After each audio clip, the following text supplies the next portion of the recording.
being who you are. Can we call upon the stage Tabitha Sukumar Garu, the proud presenter of Gandhi Tata Chettu.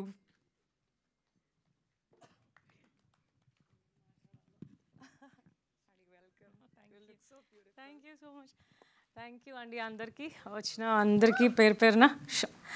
And అంటే ఈ cinema గురించి చెప్పాలంటే సుకృతి అని నాకు చెప్పినప్పుడు పద్మ యాక్చువల్గా నేను అస్సలు కాన్ఫిడెంట్గా లేను. అంటే తను పాడుతుంది కానీ యాక్ట్ చేయలేదు, తనకు యాక్టింగ్ రాదు, పండు అంటున్నారు ఇలా అని చెప్పి చాలా భయపడ్డాను. బట్ దెన్ పద్మనే బాగా బలంగా నమ్మి సుకృతిని సినిమాలోకి తీసుకొని వచ్చింది. అండ్ ఇంకా వీళ్ళందరూ ఆర్టిస్టులు అందరూ నాకు చాలా ఇయర్స్ గ్యాప్ వచ్చేసింది వీళ్ళతో మాట్లాడి, కాబట్టి నాకు అందరి పేర్లు గుర్తులేవు, సారీ. అండ్ ఇంకా నేను అసలు స్పెషల్గా థ్యాంక్స్ చెప్పాల్సింది నవీన్ గారికి, రవి గారికి, మా ఆయనకి. ఎందుకంటే మేము చేసాం కానీ నాకు అర్థం అవ్వలేదు అంటే ఎలా దీన్ని అంటే ఫెస్టివల్స్కి వెళ్తే చాలు అనుకున్నాను నేను. అంటే ఒక డైరెక్టర్ కూతురుగా ఏదో బ్యాక్గ్రౌండ్ ఉంది కాబట్టి సినిమాలో తీసుకొస్తున్నారు పాపని, అలా ఉండకూడదు. సో సినిమా అవార్డు విన్ చేయాలన్నది మాత్రమే నా కోరిక ఉండింది. సో అది అయిన తర్వాత అప్పటి నుంచి అంటే అందరూ అప్రిషియేట్ చేయడం చూసి నేను అందరూ స్కూల్ పిల్లలు, పేరెంట్స్ అంటే లైక్ టీచర్స్, గ్రాండ్ పేరెంట్స్ అందరూ చూడాలి అని అనుకున్నాను. అప్పుడు నాకు అసలు అర్థం అవ్వలేదు సినిమాని ఎలా రిలీజ్ చేయటము అని. బట్ నవీన్ గారు వాళ్ళు, రవి గారు వాళ్ళు, శశి గారు చూసి మేము చేస్తామండి, ఎందుకు మన సినిమా మన పాప మన ప్రొడక్షన్లో చేద్దామని చెప్పి వాళ్ళు ఫార్వర్డ్ వచ్చారు. Thank you so much Naveen గారు, రవి గారు. అండ్ నేను ఎవరెవరి గురించో మాట్లాడాలనుకుంటాను ప్రతి మీట్లో, కానీ నేను మర్చిపోతాను స్టేజ్ మీదకి వచ్చాక. సింధు అసలు సింధు షూటింగ్కి కూడా సరిగా రాలేదు. సో నాకు సింధుతో పెద్ద కనెక్షన్ లేదు. పద్మతో మాత్రం చాలా కనెక్షన్ ఉండింది. అంటే నేను యాజ్ ఎ డైరెక్టర్ వైఫ్ నాకు అంటే నేను దగ్గరుండి సుక్కుని టేక్ కేర్ చేసేంత ఛాన్స్ నాకు లేదు. సో నేను పద్మని బాగా టేక్ కేర్ చేసేదాన్ని షూట్లో. సో దట్ ఆమెకి ఎక్కువ టెన్షన్ అవ్వకూడదు. ఆమె టెన్షన్ అవుతుంది, మేడంకి కాఫీ తీసుకురండి, మేడం టెన్షన్ అవుతున్నారు, మేడంకి షుగర్ లేకుండా తీసుకురండి, మేడంకి గొడుగు పట్టుకోండి అని నేను పద్మని ఎక్కువ టేక్ కేర్ చేయాలి. అంటే నాకు ఐ లవ్ అట్లా ఆయనని చూడాలనుకుంటాను కానీ నన్ను రానివ్వరు షూటింగ్కి. ఓయ్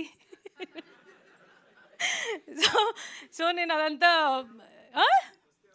రానివ్వవు కదా నువ్వు, అసలు నువ్వు డిస్టర్బ్ అవుతావని. సో పద్మ గురించి చెప్పాలి ఎలా అంటే అంటే తనకు తెలుసు సుకృతిలో ఉన్న టాలెంట్. అది ఏమో మా ఆయన గమనించారో లేదో నాకు తెలీదు, నేనైతే ఎప్పుడు గమనించలేదు మా అమ్మాయి లోపల ఉన్న టాలెంట్ కానీ. బట్ పద్మ తను ఎట్లా ఎక్స్ట్రాక్ట్ చేసిందంటే నేను ఫస్ట్ ఫ్రేమ్ పెట్టినప్పుడు ఫస్ట్ షాట్ చూడగానే నేను వెంటనే సుఖకు కూడా కాల్ చేశాను, అసలు నీకు తెలియదు అసలు పండు ఎలా చేస్తుందో, నువ్వు ఇమాజిన్ కూడా చేయవు అసలు పండు ఎలా చేస్తుందో అని. అంటే నేను చాలా ఎక్సైటెడ్ అయిపోయాను నా కూతురు పర్ఫామ్ చేయడం చూసి. అండ్ ఇంకెవరైనా మర్చిపోయాను, నేను ఇట్లా పాజ్ తీసుకుంటే ఆగిపోతుంది నాకు, అంతేనేమో. యా అండ్ మీరు అందరు చూడండి. ఓకే, బాను బాగా చేశాడు, నేహాల్ బాగా చేశారు. అండ్ బాను యాక్చువల్లీ నీకు కొంచెం ఎక్స్పీరియన్స్ ఉంది కాబట్టి అంటే నేను అందుకు కూడా కొంచెం కాన్ఫిడెంట్గా ఫీల్ అయ్యాను. ఎందుకంటే తను ఫస్ట్ చేస్తోంది, నేహాల్ ఫస్ట్ చేస్తున్నాడు. సో నీకు అట్లీస్ట్ ఆ మిషన్ ఇంపాసిబుల్ చేసున్నావు. సో నువ్వు కొంచెం ఉంటే వాళ్ళకి సపోర్టింగ్గా ఉంటుందని. అండ్ నువ్వు ఉన్నావు కూడా అలాగే. Thank you so much. And music director మీరు చాలా మంచి మ్యూజిక్ చేశారు. అంటే నాకు అప్పుడు ఎవరు చేశారని అప్పుడు ఇంకా సాంగ్స్ కూడా మనం ఏమీ చేయలేదు. సో నాకు తెలియదు అప్పటికి ఎవరు చేస్తారని షూట్ జరుగుతున్నప్పుడు. సో మీరు చాలా బాగా బ్యాక్గ్రౌండ్ చేశారు. నాకు ఆ క్లైమాక్స్ సాంగ్ కానీ తనని రెడీ చేస్తున్న సాంగ్స్ కానీ అవి ఏది చూసినా తను హెయిర్ షేవ్ చేసుకుంటున్నా చూస్తున్నా ఏడుస్తూనే ఉంటున్నాను. నేను ఎన్నిసార్లు చూసి ఉంటాను ఇప్పటికీ ఆ సినిమా, ఎన్నిసార్లు చూసినా ప్రతిసారి నిన్న కూడా చూస్తూ ఉంటే నిన్న కూడా ఏడుస్తున్నాను మళ్ళీ.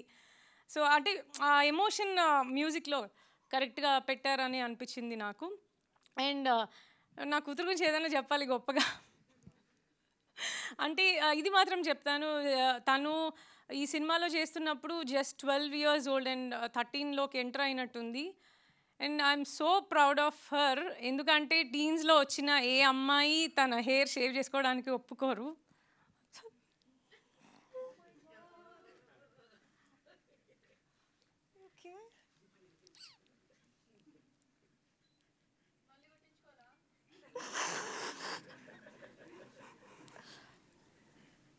ఓకే